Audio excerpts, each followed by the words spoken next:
Sir, 7:30 சனி பொதுவா ரொம்ப பிரச்சனை குடுக்கும்னு சொல்றாங்களே, அது உண்மையா? வணக்கம். 7:30 சனி பொதுவா பிரச்சனைய குடுக்குங்கிறது முழுக்க உண்மைன்னு ஒத்துக்க முடியாது. அது நடக்கக்கூடிய தசா புத்திகளையும், அந்த கோச்சாரங்களையும் வச்சு தான் ஓரளவுக்கு முடிவு பண்ணணும். ஆனா, என்னுடைய நடைமுறைக்கு பார்க்கும்போது, என் அனுபவத்தில பார்க்கும்போது, பெரும்பாலும் 7:30 சனி காலங்கள்ல தான் ஒரு குடும்பத்தில கல்யாணம் நடந்திருக்கு. அவங்க அந்த ஒரு பொண்ணோ, பையனோ அவங்களோட குடும்பத்தில உள்ள வாரிசுகளுக்கு வேலை கிடைச்சு ஒரு நல்ல அந்தஸ்துக்கு போயிருக்காங்க. ஒரு வீடு கட்டியிருக்காங்க. ஒரு இடம் வாங்கியிருக்காங்க. இந்த மாரி நல்ல விஷயங்கள்லாம் பார்த்தீங்கன்னா, 7:30 சனி காலகட்டங்கள்ல தான் நடக்குது. ஒரு 7:30 சனி காலகட்டங்கள்ங்கிறது பார்த்தீங்கன்னா, சனி ஆரம்பத்தில ஒரு சில சிரமங்கள குடுக்குற மாரி தெரியுமே தவிர, பெரும்பாலும் பார்த்தீங்கன்னா, அந்த குடும்பத்துக்கான விருத்திய தான் குடுத்துருக்கு.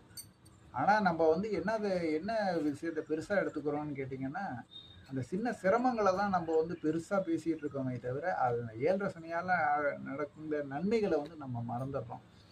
நீங்களும் பொதுவா எல்லா ஜாதகங்களையும் எடுத்து பார்க்கும்போது பார்த்தீங்கன்னா, அந்த 7:30 சனி காலகட்டங்கள்ல தான் அவங்க குடும்பத்தில முக்கியமான சுபகாரியங்கள், நல்ல விஷயங்கள்லாம் நடந்திருக்கும். அதனால 7:30 சனினோனயே அது பெரிய கெட்ட விஷயம் அப்படின்னு சொல்லிட்டு ஒரு பயமுறுத்துற மாரி விஷயங்கள யாரும் பேச வேண்டாம். அத மனசுல நெனச்சுட்டு பயந்துகிட்டும் இருக்க வேண்டாம்.